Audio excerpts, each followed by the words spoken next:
c'est son. Alors, nom, prénom, Bonjour. âge, profession. Plus bas. Tu bats. Voilà, comme ça. Alexandre Nourri, j'ai 32 ans. Très bien. Moi, ça me va. D'accord.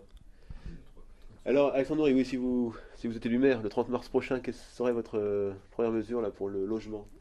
C'est de faire en sorte que les bureaux programmés, qui représentent 900 000 mètres carrés, c'est 90 surfaces équivalent de terrain de football, on puisse en faire des logements. Car des bureaux sans entreprise, c'est stupide et il y en a déjà plein dans le centre-ville. L'équipe sortante met en avant son action de mixité sociale. Est-ce que vous pensez que c'est ce qui est déjà fait est plutôt bien fait? Est-ce que c'est à accroître? Ça doit être accompagné d'un véritable développement intellectuel de chacun. Et ça, c'est pas fait. Ce qu'on voit bien, c'est que ici, entre guillemets, le maire de Maurepas, qui est Monsieur Préau, part après 30 ans en installant des caméras de vidéosurveillance. Donc il y a un échec de ce côté-là. C'est pour ça qu'on pousse pour augmenter les capacités d'intégration de tous et de chacun avec ce programme musical qui est le programme Amadeus, permettant à chaque enfant de maîtriser un instrument de musique, de créer des orchestres dans les différents quartiers et les écoles, de manière à véritablement créer un phénomène social, mais autour de quelque chose de structurant intellectuellement.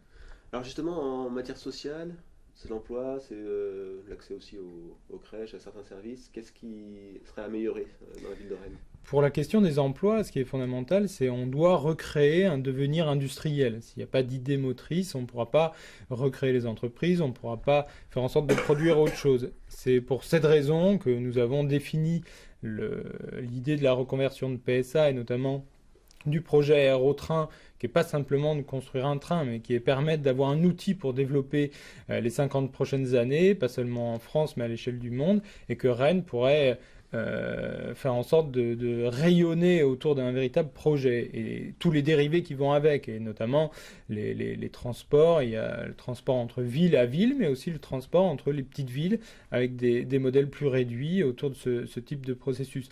Mais ce qui permettrait d'avoir un devenir à long terme et d'avoir ces emplois qualifiés qui sont absolument nécessaires parce qu'on a beaucoup de gens à Rennes qui sont sans travail et ça c'est un véritable problème. Est-ce que ce projet d'aérotrain là qui est assez porteur et aussi de reconversion donc des usines de PSA, est-ce qu'il a un peu été budgétisé? Est-ce que c'est réalisable? C'est réalisable, pas dans la situation de politique d'austérité d'aujourd'hui. C'est pas réalisable selon comment fonctionne le système économique et financier, le système bancaire. C'est pour ça qu'on a axé notre campagne en montrant qu'il était grand temps que les députés, qui sont aussi au conseil municipal, socialistes, se battent pour une vraie séparation des banques de manière à aller vers une politique de crédit public productif où l'État peut émettre de l'argent pour financer ces grands projets-là. Et on a montré, par exemple, pour le métro c'est très bien, mais le problème avec un financement avec des banques privées, on se retrouve avec 20 millions d'intérêts. C'est le coût de l'argent qui est absolument inutile et qui n'existerait pas si on avait ce système de banque nationale et de crédit public. C'est pour ça que le message est de montrer qu'on doit, si on veut avoir un futur, mener une résistance contre le monde de la finance et à terme aller vers un système de crédit public productif. Et là, dans ce cas-là, reconvertir PSA, mettre en place ce véritable projet aérotrain, ça coûterait pas grand-chose. D'accord. Dernière question en matière d'environnement. Quelles seraient les premières mesures à prendre pour améliorer cette dimension écologique de Rennes?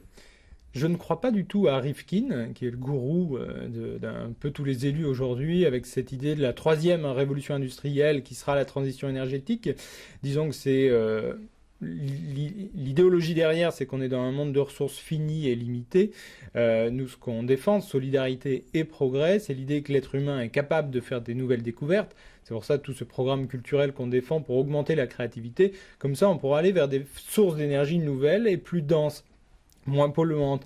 Et c'est pour ça qu'on défend l'électricité et on est pour faire en sorte d'aller vers des centrales de meilleure qualité à long terme. Ce qui rend obsolète ce monde fini dans lequel on voudrait créer cette transition énergétique en disant on va serrer la ceinture, qui en réalité, cette idée de tout isoler, transition énergétique, c'est une sorte de... disons que c'est réduire les niveaux de vie, c'est créer un monde de ressources finies. Et ça, on s'y oppose en montrant que l'être humain est créateur, qu'on peut faire des nouvelles découvertes. D'accord, merci beaucoup. Merci à vous.